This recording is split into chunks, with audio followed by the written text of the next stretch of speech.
सिर्फ जुबान खोलने से नहीं होगा मैडम शर्मा जी, बल्कि तहकीक करते पढ़ते आप उस नबी अक़दस को आपने बुरा भला कहा है, जिनकी मुक़द्दस हस्ती को, जिनकी बीवियों के तादाद को आपकी किताबों के अंदर बयान किया है। मेरे हिंदू भाइयों, हम अपनी किताब से नहीं, आप अपनी किताब के अंदर खुद पढ़ कर देखें नबी की बीवी का तज़किरा। उस तरह यस परवाही जो वधूमंतो दिविर्दश वर्षमारथश, पूरे मंत्र पढ़ने की जरूरत नहीं। वधूमंतो 20 ऊँटनियां उनको दी जाएंगी। या ऊँटनियां मुराद, बहुत सारे लोगों ने कहीं कहीं पर इनसे उनकी अहलिया को मुराद लिया है, उनकी बीवियों के यानी अज़वाज मुतहरात मुराद लिए। वधूमंतो दिविर्दश वर्षमारथश, शौक नहीं है मंत्र श्लोक पढ़ने का, लेकिन कभी जरूरत पड़ जाए तो हम रखते हैं लोगों को समझाने के लिए कि देखिए, अगर आपको एतराज हो तो खुदा के वास्ते अपनी किताबों के अंदर देखिए हमारे नबी का पाक पवित्र तज़किरा, हमारे नबी की बुलंदी का तज़किरा, हमारे आखिरी अंतिम महर्षि अंतिम संदेष्टा का पवित्र बयान आपके ग्रंथों के अंदर मौजूद। आपने निकाह किया, आपने शादी की, तज़किरा आपकी किताब में मौजूद। कुछ लोग बोलते हैं क्या जरूरत थी 6 साल की बच्ची से, 9 साल की बच्ची। अरे 9 साल की बच्ची बालिग थी, वो 9 साल की बच्ची थी, दिखने में ऐसी लगती थी। वहां के बच्चों को, शेख के बच्चों को उठाकर लाओ आप, हिजाज मुक़द्दस से, अरब से लेकर आइए आप, दुबई से लेकर आइए, कतर से लेकर आइए, ओमान और बहरीन से लेकर आइए। वहाँ आब हवा गर्म है, वहाँ ठंडी नहीं होती, वहाँ बारिश बहुत कम होती। साल में अगर एक मर्तबा बारिश हो जाए तो वो लोग उसको समझिए कि मन्नो सलवा समझ करके उसको महफूज करके रखते। वो लोग उसको बहुत बड़ी सादत की बात समझते हैं। क्यों? गर्मी है वहाँ पर, तपता हुआ इलाका है पूरा का पूरा। वहां पर वक्त से पहले हमारे यहाँ 15 साल में बच्चा बालिग होता है, वहां पर 9 साल में बच्चा बालिग होता है। तो फिर क्या ऑब्जेक्शन अपने अकल से और अपने इलाके के आबो हवा के आधार से आप अम्मा आयशा की जिंदगी के ऊपर टिप्पणी नहीं कर सकते। नबी पाक अलैहिस्सलाम ने 11 शादी की, क्यों? हमारे हिंदू भाइयों में एक विवाह हो जाए तो दूसरा विवाह नहीं कर सकते, बीवी भी नहीं कर सकती, मर्द भी नहीं कर सकता। उनके यहाँ नहीं है, हमारे हिंदू भाइयों के यहाँ क्यों है ही नहीं, लेकिन इस्लाम में है। क्यों है? इस्लाम में इसीलिए है, हिकमत है। खुदा ना खास्ता किसी बेटी की का शौहर कहीं मर गया, इंतकाल हो गया, उसका पति डेथ हो गई उसकी, अब उसकी ज़िंदगी है, अब वो कहाँ जाएगी बेचारी? तो इसलिए इस्लाम कहता है कि वो बच्ची, वो बेवा औरत, वो किसी से शादी कर सकती है। अब मर्द है, शादीशुदा है, लेकिन अगर उसको सहारे की ज़रूरत पड़े तो एक मर्द बीवी पहले से उसके हक़ हुकूक पूरे कर रहा है, वो इस बेवा औरत से भी निकाह कर सकता है। बल्कि इस्लाम में इस बात की तरगीब है कि अगर तुम्हारे सामने कोई मुतल्लका औरत, तुम्हारे सामने कोई बेवा औरत है, तो सिर्फ जुबान से मत बोलो कि हम बीवियों की, हम बेटियों की, नारियों की इज्जत करते हैं। 40-40 साल से अपनी बीवियों को छोड़े बैठे हैं, वो बेटियों के हुकूक की बात करते हैं। तो इस्लाम कहता है कि उसको अपनाओ, बल्कि उसके साथ निकाह करो, उसको एक छत दो, इज्जत दो, सम्मान दो, ताकि जिंदगी आसानी के साथ बिताई जा सके। अल्लाह के नबी ने अगर 9 शादियां की, बैक वक्त 9 बीवियां हैं, तो उसका मकसद सिर्फ ये था। आप तारीख उठाकर देख लीजिए मोहम्मद रसूलुल्लाह की, आप अलैहिस्सलाम ने जो 11 शादियां की, सिर्फ एक कुमारी औरत, एक कुमारी बेटी अम्मा आयशा थी। बाकी सबसे पहली बीवी हजरत खदीजतुल कुबरा, 40 साल की उम्र थी खदीजतुल कुबरा की, 40 साल की उम्र खदीजतुल कुबरा की। और मोहम्मद रसूलुल्लाह की उम्र कितनी है? 25 साल। आज का जवान खड़ा होगा कोई 25 साल का जवान हट्टा गट्टा 40 साल की औरत से निकाह करने के लिए, वो भी 2 मरतबा बेवा हो चुकी थी, 2-3 मरतबा पहले बेवा हो चुकी थी। कोई है माए का लाल? पूरे भारत नहीं, पूरी दुनिया के जवानों की तारीख उठाकर पढ़ लीजिए, कोई खड़ा नहीं हो सकता। और वो भी कौन? अशरफ खानदान, आला खानदान, जिनको कहा गया ब्राह्मण सगहातमन, बहुत आला खानदान का खूबसूरत, जिनका लक़ब as-सादिक अल-अमीन, जिनकी शराफत पूरे अरब में मशहूर, वो जवान एक 40 साल की बुढ़ापे की उम्र की, बुढ़ापा जवानी जिनकी ढल चुके हो, उनसे कोई निकाह करेगा? लेकिन हमारे नबी ने निकाह किया। 25 साल की उम्र से लेकर मोहम्मद रसूलुल्लाह ने 53 साल की उम्र किनके साथ बिताई है? खदीजतुल कुबरा के साथ, जो एक बूढ़ी औरत थी। मैडम शर्मा जी, मेरे हिंदू भाइयों, पूछो जरा, सम्मान की चीज है सीता मैया। अब्दुल्ला सालिम हमेशा सीता मैया, हमेशा लक्ष्मण की बीवी के ऊपर, उर्मिला के ऊपर बात करता है, लेकिन मेरी जुबान से आज तक किसी भी धार्मिक पर्सन के खिलाफ कोई एक शब्द मैंने नहीं बोला। क्यों? आस्था है हमारे हिंदू भाइयों का, मैं कैसे बुरा भला कह सकता हूँ? हाँ, मैं समझा सकता हूँ उनको, अगर अकीदे में कोई गलती है उनकी, हम समझा सकते हैं कि मर्यादा पुरुषोत्तम श्री रामचंद्र जी परमात्मा नहीं थे, मर्यादा पुरुषोत्तम थे, वो महान व्यक्ति थे, हम ऐसे समझा सकते। मेरी जुबान से तकरीबन पूरे साल 100 मर्तबा हिंदू भाइयों के धार्मिक, उनके मजहबी रहनुमाओं का नाम लिया जाता, लेकिन कभी भी हमने बदतमीजी से नाम नहीं लिया है। हमेशा जब भी हमने नाम लिया है तो आगे पीछे श्री लगाया, श्री रामचंद्र जी, श्री कृष्ण जी, श्री हनुमान जी। हमने कई जगह पर कंपेयर किया हनुमान चालीसा में और अजान में, जो झगड़ा चल रहा था बहुत सी जगह पे, जय हनुमान ज्ञान गुण सागर, जय कपीस तेहो लोक उजागर, रामदूत अतुलित बलदामा, अंजनी पुत्र पवन सुतनामा, महावीर विक्रम बजरंगी, कुमति निवार सुमति के संगी, कंचन वरन विजाज सुबेशा, कानन कुंडल कुंचित केशा। मैं काफिर नहीं बन गया, एक्सप्लेन के लिए हम पढ़ते हैं इसको, समझाते हैं कि इस मंत्र में, इस भजन में क्या बात कही गई। लेकिन कभी भी हमने ये नहीं कहा है कि you are going to the very very wrong way. हम तो समझाने की बस कोशिश करते, एक कंपेयर करते। हम अगर किसी मजहब पर अमल करते, हम अगर अजान देते हैं तो अजान का मतलब अल्लाह की भक्ति, अजान का मतलब अल्लाह ईश्वर की इबादत के लिए अजान देते हैं, इबादत के लिए बुलाते हैं। और हनुमान चालीसा का मतलब कोई हर्न आ जाए, कोई दिक्कत आ जाए, परेशानी आ जाए तो हनुमान जी को याद करते हैं, क्योंकि हनुमान जी को याद करके, हनुमान जी को लेकर के सीता को संकट से निकाला गया था, रावण का मुकाबला किया गया था। बस ये जनाब नवीन साहब, ये जनाब मैडम शर्मा, कि उन्होंने अय्याशी की, नौज़बिल्लाह इस तरह के अल्फाज, और उन्होंने सेक्स, अरे सेक्स नहीं था। मोहम्मद रसूलुल्लाह अगर सेक्स के भूखे होते आप अलैहिस्सलातु वस्सलाम, तो जवानी की उम्र में 25 साल की उम्र से लेकर 53 साल की उम्र तक आप अलैहिस्सलाम एक बूढ़ी औरत के साथ निकाह नहीं फरमाते। 25 साल उम्र है, एक 40 साल की बूढ़ी औरत है, कोई मुकाबला 19-20 भी नहीं, बल्कि 10 और 20 है। 25 साल का जवान हट्टा कट्टा, और एक तरफ 40 साल की एक बूढ़ी औरत खदीजतुल कुबरा रज़ी अल्लाह ताला अन्हा। देख लीजिए तारीख उठाकर, अगर हम झूठ बोलते हैं इस देश के, हमारे देश के हिंदू और मुसलमान भाइयों, अगर आपकी आंखों में पट्टी बंधी हुई है तो पढ़ो, हजारों लाखों किताबें मौजूद है कि अम्मा आयशा खदीजतुल कुबरा रज़ी अल्लाह ताला अन्हा से निकाह 24 साल की उम्र से ले 25 साल की उम्र से लेकर 40 साल की उम्र के बीच में डिफरेंस से हुआ। आप अलैहिस्सलाम ने कभी एतराज तक नहीं किया कि नहीं मैं नहीं करूंगा, फौरन जैसे निकाह का पैगाम दिया गया खदीजतुल कुबरा से, अल्लाह के नबी तैयार हो गए। और फिर वही खूबसूरत जिंदगी गुजरती रही।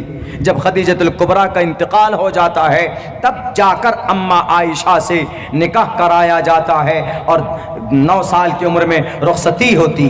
तो ये बात जहन में रहे कि 9 साल की उम्र में अम्मा आयशा बालिग हो गई थी। उलमाए मुफस्सिरीन, उलमाए मुहद्दिसीन, उलमा हजरत फुक़हाए किराम का यही वो है कि 9 साल की उम्र में अम्मा आयशा सिद्दीक़ा बालिग़ थी, वरना रहमतुल लिल आलमीन कभी भी एक बच्ची को 9 साल की एक मासूम सी गुड़िया को अपने घर पे बीवी बनाकर नहीं लाते।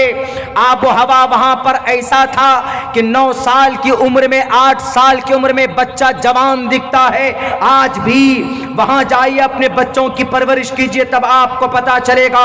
मेरी तकरीर रिकॉर्ड हो रही, मैं कहना चाहूंगा मैडम शर्मा से, जो पूरे देश को सर पे उठाया हुआ, दूसरे कंट्रीज के ऊपर हमारे देश का नाम कटवाया कि अमेरिका कई मर्तबा चांद पर चला गया, जापान कई मर्तबा मार्स पर चला गया, चाइना ने एक से एक प्रोडक्ट तैयार किए। आज अगर हमको बाइक खरीदना हो, आज हमको कोई मोबाइल खरीदना हो, आज हमको कोई घड़ी खरीदनी हो, तो हम सबसे पहले चाइनीज प्रोडक्ट को देखते हैं। चाइना कहां से कहां पहुंच गया। उनका बच्चा 5 साल की उम्र में 5 साल की उम्र में 10वीं क्लास को पास कर जाता है। 5 साल 6 साल की उम्र का बच्चा, जिनको ढंग से दूध पीना, हमारे खाना खाना हमारे मुल्क में नहीं आता, लेकिन चाइना के बच्चे कहां से कहां चले गए। और आज हम पढ़े हैं कि मोहम्मद ने किस उम्र की बेटी से निकाह किया था। मोहम्मद ने अम्मा आयशा से 9 साल की उम्र में विवाह किया था। अरे इन सब के ऊपर सोचो, ये धार्मिक बातें छोड़ो, इनके ऊपर बहस करने से कोई फायदा नहीं। एक प्लेटफॉर्म पर खड़ा हो जाओ और इस देश को ऊंचाई तक पहुंचाने का काम करो। हमने किया था अल्हम्दुलिल्लाह, जरूरत पड़ी थी तो सामने खड़े होकर हमने कुफ्फार और मुशरिकीन को, जालिमों को इस देश से भगाया था। और आज भी हम वही चाहते हैं कि हमारे बीच में धार्मिक कोई विवाद ना हो। बहुत से जगहों में है अल्हम्दुलिल्लाह। हमारे यहाँ चले जाइए इलाके में, जो कि हाट सीमांचल के इलाके में जो हमारी मरकजी मस्जिद है, मरकज की जो मस्जिद है, एक ही दीवार, एक तरफ मरकज मस्जिद, एक तरफ मंदिर है। हम उनका सम्मान करते, वह हमारा सम्मान करते। अलबत्ता कुछ लोग जो बोलते हैं इस तरह की बातें कि नहीं जनाब, धर्म की रक्षा के लिए हम इस तरह की हरकतें करते हैं, बिल्कुल बिल्कुल गलत। अल्लाह के नबी अलैहिस्सलातु वस्सलाम से बड़ा धार्मिक कौन हो सकता है। आप अलैहिस्सलातु वस्सलाम ने तो लोगों को जन्नत में पहुंचाने के लिए आप रोया करते थे। और उसी मोहम्मद के बारे में कहा गया कि जब तक उस मोहम्मद के दामन को नहीं थामोगे तो आप जन्नत नहीं जा सकते। यहाँ ना पक्ष बातें कुछ राखो, वैद पुराण संत मत भाको, तब लग जो सुंदरम चाहे कोई, बिना मोहम्मद पार न कोई। कौन बचाएगा आपको मरने के बाद अल्लाह के सामने। अभी तो पार्टी के प्रवक्ता बने बैठे, जो मन में होता है बक देते, लेकिन जब अल्लाह के सामने हाजिर होगे तो क्या जवाब दोगे। वहां कौन सी पार्टी आपको बचाएगी।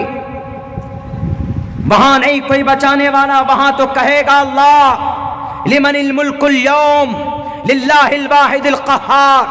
कौन आज इस दुनिया का और इस धरती का प्राइम मिनिस्टर। मैं हूं तमाम पार्टियों का मालिक, तमाम पार्टियों का आला कमान मैं हूं। कौन कहेगा। ईश्वर और परमात्मा कहेगा। जो मन में आता है भग देते, नबी के बारे में या किसी अवतार के बारे में या किसी हमारे हिंदू भाइयों के, किसी उनके धार्मिक पुरुष और ऋषि मुनि के बारे में अगर कोई बोलता है तो गलत है, और कोई मुसलमान नहीं बोल सकता। क्यों। इस्लाम में मना किया गया, वला तसुब्बुल लदीना यदऊन मिन दूनिल्लाह। अल्लाह के अलावा किसी को अगर कोई गैरुल्लाह को पूछते हैं तो उनको गाली मत दो। गालियां दी है आपने। नहीं बच सकते आप ईश्वर की मार से, परमात्मा की मार से। इस धरती पर तो आपको सम्मान मिल रहा, प्रोटेक्शन आपको दिया जा रहा है, लेकिन आपने जो गलती की है उस शख्सियत के बारे में आपने गलती की है कि जो आपके लिए भी जो रोया करता था खड़ा होकर, अल्लाहुम्मा दी कौमी फइन्नहुम ला यअलमून। रातों को नींद नहीं आती थी उनको। ताइफ चले गए, पत्थरों की बारिश में नहा गए, लेकिन कभी भी उफ तक नहीं कहा। जिब्राइल अमीन आते और आकर कहते कि मोहम्मद आप इशारा तो करो, इन ताइफ के बीच में इन पत्थरबाजों को पीस दिया जाएगा, कुचल दिया जाएगा। मोहम्मद रसूलुल्लाह ने कहा कि नहीं, अल्लाह ने मुझे जालिम बनाकर नहीं भेजा इस दुनिया के अंदर। अल्लाह तबारक व तआला ने मुझे रहमो करम बना करके, रहमतुल लिल आलमीन बनाकर इस धरती के अंदर भेजा। हमारे हिंदुस्तान के हिंदू भाइयों, आप इस बस्ती में बहुत बड़ी तादाद में, इस बस्ती में नहीं पूरे मुल्क में हैं, लेकिन खुदा के वास्ते किसी के बहकावे पर मत आइए।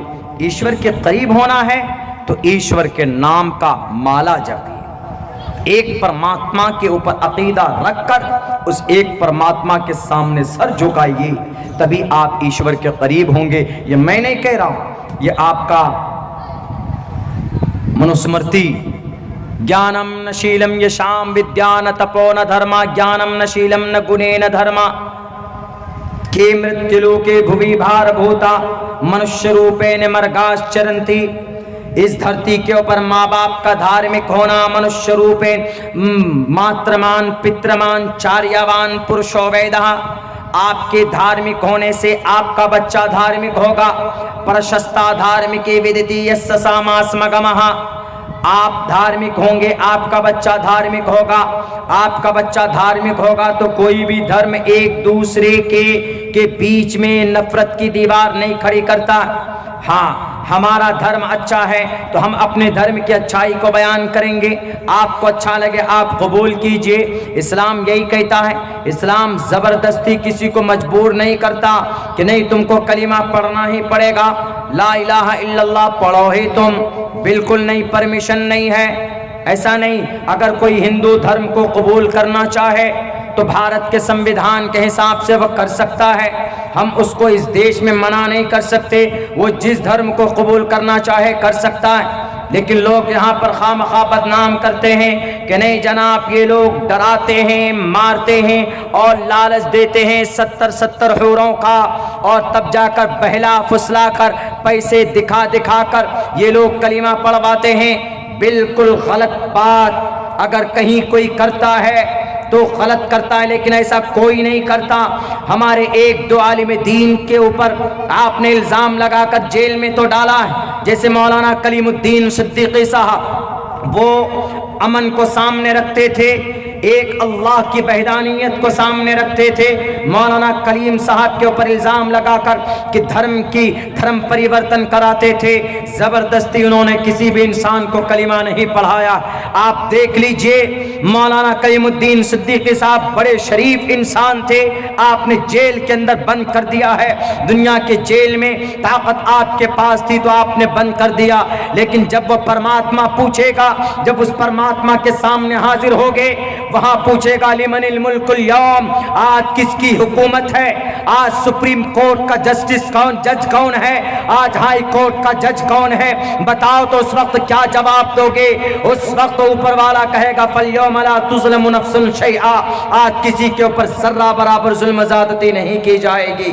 इसलिए भारत के अंदर हमारे हिंदू भाइयों और हमारे मुस्लिम भाइयों, दुनिया के ऊपर जुल्म करने से पहले, दुनिया में किसी के ऊपर जुल्म ज़्यादती करने से पहले आप अपनी मौत को सोचिए कि आपको मरना है, अपने परमात्मा के पास जाना होगा। इसीलिए किसी को बुरा भला मत कहिए, किसी के अजान के ऊपर टिप्पणी मत कीजिए, या किसी की हनुमान चालीसा अगर कोई पढ़ता है तो किसी मुसलमान को परमिशन नहीं है कि वह हनुमान चालीसा पढ़ने पर किसी मुसलमान भाई को दिक्कत हो, कोई दुश्वारी हो। क्यों? वो उनका अकीदा है, वो जानते हैं कि भजन करना कुछ होता है, हमारा पाप हरने होता है तो वह करते हैं। लेकिन मेरे हिंदू भाई, जब आप भजन करते हैं, अगर कोई मुसलमान उसी वक्त लाउड स्पीकर लेकर दरूद पढ़ने लगे, अल्लाहुम्मा सल्ली अला, या और अलग तरीके से दरूद पढ़ने लगे, अजान पढ़ने लगे, तो गलत है कि नहीं? बिल्कुल गलत। 1450 साल पहले से अजान पढ़ा जा रहा है, 1450 साल से कंटिन्यू रेगुलर पढ़ा जा रहा है, कोई वो नहीं। लेकिन आज कुछ सरपसंद लोग ऐसे आ गए इस देश के अंदर कि नहीं जनाब, ये लोग इल्ज़ाम पे इल्ज़ाम लगाकर खामखा अजान के सामने कभी हनुमान चालीसा, कभी नबी पाक अलैहिस्सलातु वस्सलाम की ज़ात अक़दस पर कीचड़ उछालते। वो ज़ात नबी की, जानवर भी अपनी शिकायत करता था कि बेज़ुबान जानवर, नबी से शिकायत, हम पर जुल्म हो रहा है। उनकी लैंग्वेज में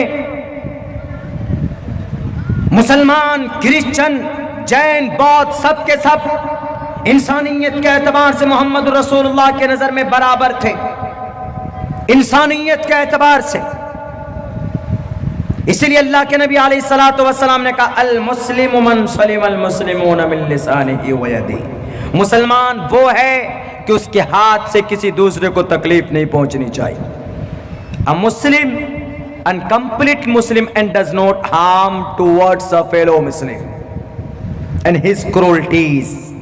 ये भी कहा कि तुम्हारे पड़ोस में अगर कोई मुशरिक रहता, काफिर रहता, जैसे हमारे आसपास में टोटल हम लोग यहाँ पर मुस्लिम भाई भी रहते, हिंदू भाई भी रहते, तो इनके लिए क्या बयान किया अल्लाह के नबी ने कहा कि ला यदखुलुल जन्नत मन ला यअमनु जारुहु बवाइक़हु। अल्लाह के नबी फरमाते हैं कि अगर तुम्हारा पड़ोसी तुम्हारे पास में है, तुम्हारा पड़ोसी है, तो तुम अगर उसको तकलीफ देते हो, तुम भले ही 5 वक्त नमाज पढ़ते हो, तुम जन्नत नहीं जा सकते। क्यों?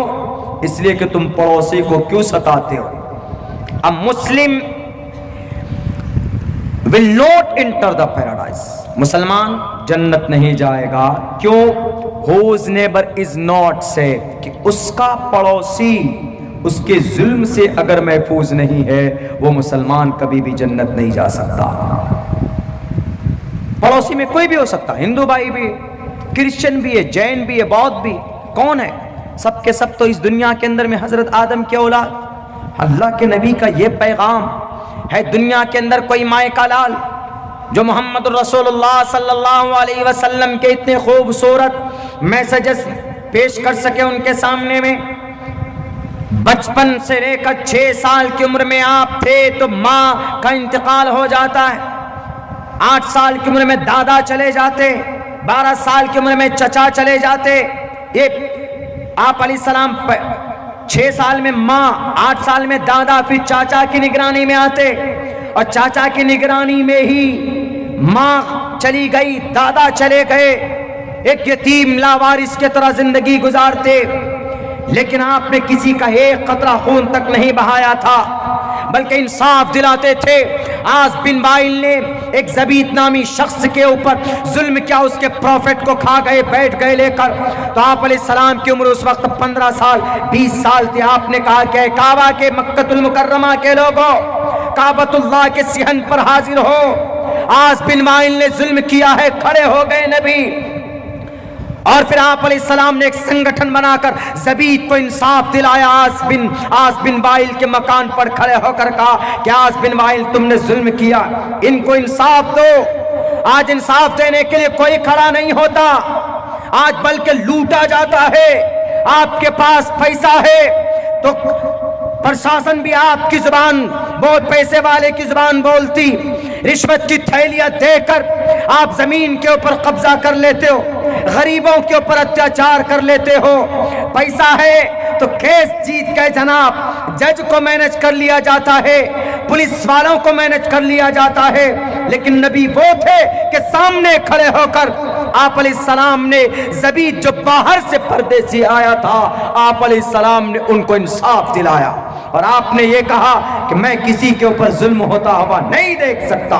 जब आपको नबूवत दी गई तो नबूवत के बाद आपने उस संगठन का नाम था हिल्फुल फुजूल।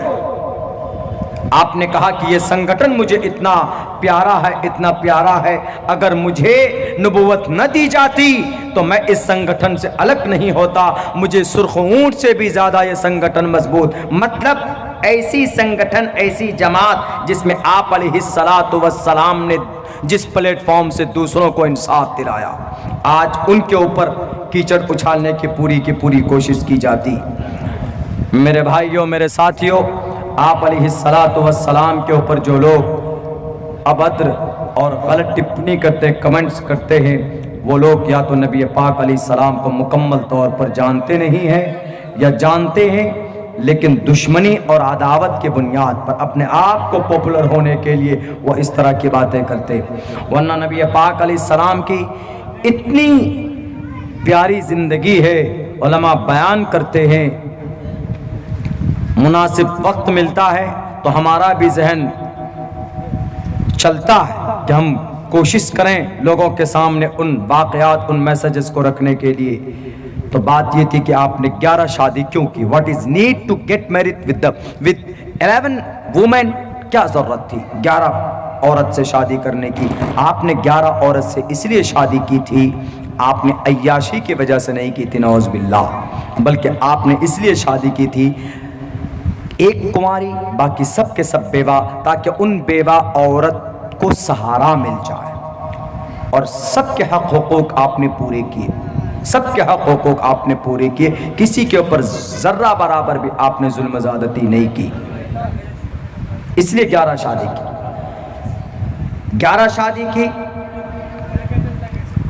एक हिकमत ये, 2-3 हिकमत की वजह से। एक हिकमत तो ये थी आप अलैहिस्सलाम ने 11 शादी की कि ताकि चूंकि आप पर शरीयत नाज़िल हुई, वो शरीयत औरतों तक भी पहुंचनी चाहिए।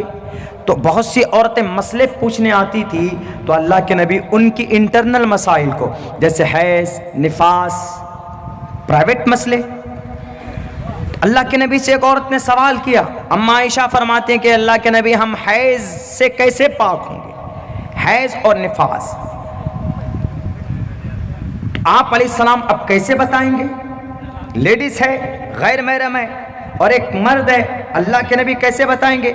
आपने कहा कि खुशबू वाले कपड़े से सफाई करो। खुशबू वाला कपड़ा कौन सा, कैसे समझाएंगे? इसीलिए आप अलैहिस्सलाम ने शादी की 11, ताकि बीवियां ज्यादा होंगी तो शरीयत को ज्यादा तौर पर औरतों तक पहुंचाएंगी।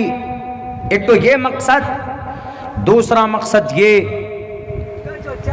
ताकि मुख्तलिफ कबीलों से आपने शादी की, मुख्तलिफ कबाइल से 11 शादी की।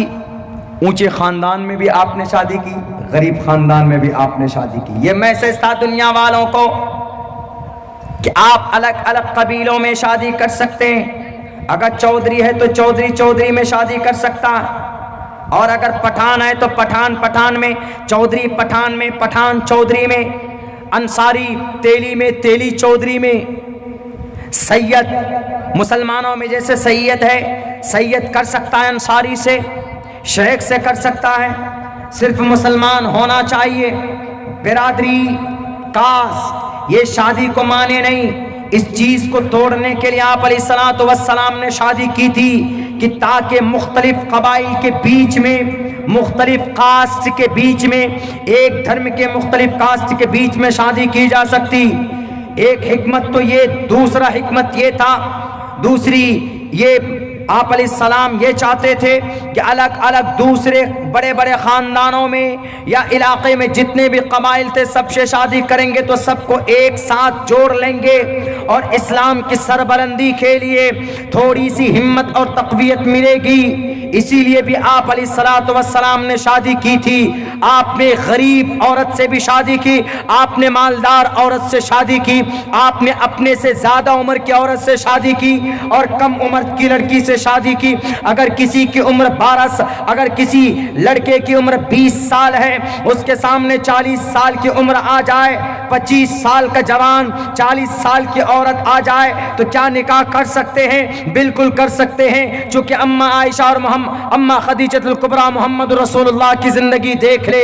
अगर कोई ये चाहे कि बहुत ज़्यादा उम्र की औरत से शादी कर सकता है, कोई कर सकता है, जैसे अल्लाह के नबी और हज़रत सौदा रज़ी अल्लाह ताला अन्हा। क्या कोई बाहर दूसरे मुल्क में जाकर दिल्ली के अंदर शादी कर सकता है? कर सकता है। चूँकि आप अलैहिस्सलातु वस्सलाम ने कबीले औस और हजरत और दूसरे इलाक़ों के अंदर आपने शादी की थी, गरीब घराने में, ऊंचे घराने में, ताकि पूरी दुनिया वालों को ये पैगाम दे सके कि अगर लड़का गरीब है, अगर उसकी बीवी मालदार है तो निकाह हो सकता है, या लड़का मालदार है बीवी गरीब है तो निकाह हो सकता। ये तमाम के तमाम अगराज़ व मकासिद थे। दुनिया वालों कोई और मकसद नहीं था। मेरी तकरीर को सुनना और गौर करना, यही मकसद मोहम्मद रसूलुल्लाह सल्लल्लाहु अलैहि वसल्लम का था। अगर आप अलैहिस्सलाम का निकाह करने का मकसद, अगर अय्याशी का होता, अगर आप अलैहिस्सलातु वस्सलाम का मकसद ज्यादा औरतों के साथ संबंध बनाने का होता तो आप जवानी की उम्र एक बूढ़ी औरत के साथ नहीं बिताते।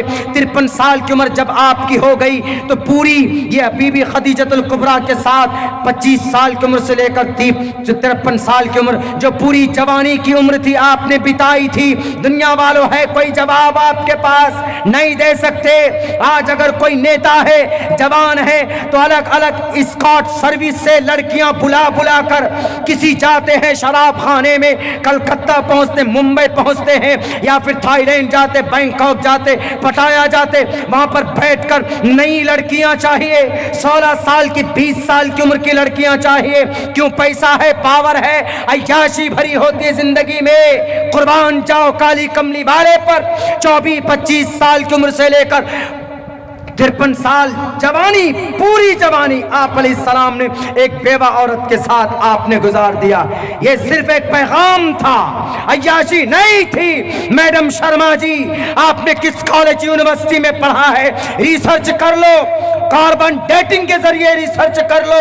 अगर अल्लाह के नबी ने 9 साल की उम्र में अम्मा आयशा सिद्दीक़ा की रुखसती हुई है तो वो बालिग हो चुकी थी। She was completed at the time, she was and completed, बालिग हो चुकी थी वो।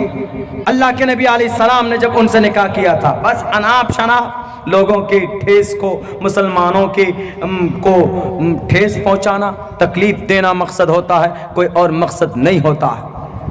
आप अलैहिस्सलातु वस्सलाम की तारीख़ी दलाइल और तारीख़ी एक महापुरुष होने की दलील दुनिया की तमाम किताबों में मोहम्मद रसूलुल्लाह के पवित्र तरीन तज़किरा मौजूद। बैदात की रोशनी में भी देखी जाए तो आप अलैहिस्सलातु वस्सलाम बिल्कुल क्लीन, कहीं पर भी आपके ऊपर जर्रा बराबर कोई टिप्पणी नहीं की गई। हमने कम से कम शास्त्रों को पढ़ा है, पुराण को पढ़ा है, उपनिषद को पढ़ा है। अदल्लबू का मई का कम, अदल्लबू का निखाद कम। आखिरी नबी होने की मुकम्मल दलील, कोई टिप्पणी नहीं। उपनिषद पढ़ लीजिए, अस्मल्लाम इल्ले मित्रा वरुणा, पूरा श्लोक पढ़ लीजिए, कहीं पर कोई टिप्पणी नहीं। ऋग्वेद पढ़ लीजिए, नराशंस महाप्रिय मसीयज्ञ, कोई टिप्पणी नहीं, महानता को बयान किया गया। एकदम चना उपशरत, ए लोगों कान खोल कर सुन लो।